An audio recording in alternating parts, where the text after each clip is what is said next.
JSE All Share Index is trading 0.14% lower in morning trade, following news that Japan has officially entered into a recession after Japanese GDP shrank 1.6%, missing previous estimates of a 2.2% gain.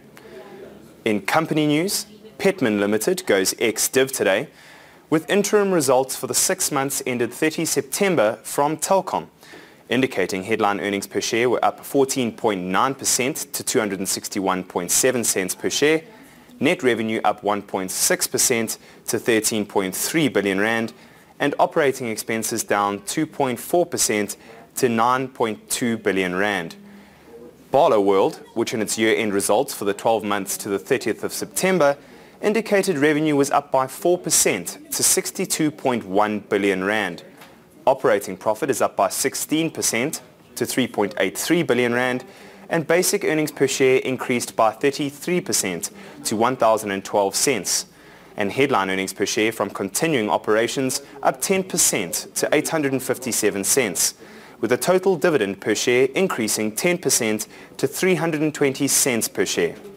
Our chart of the day is also on Barloworld. It's interesting to note the move off what technical traders will consider an inverse head and shoulders pattern on the share price, indicating a reversal in the trend and move upwards towards previous resistance, having moved 2.43% in today's trade already.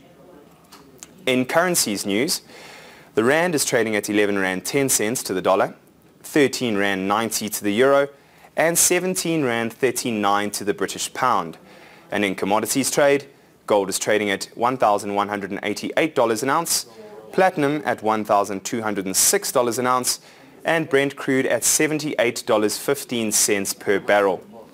In economic news, we're expecting month-on-month industrial output from the USA at 2:15, and Mario Draghi gives his quarterly testimony in Brussels at 4 p.m.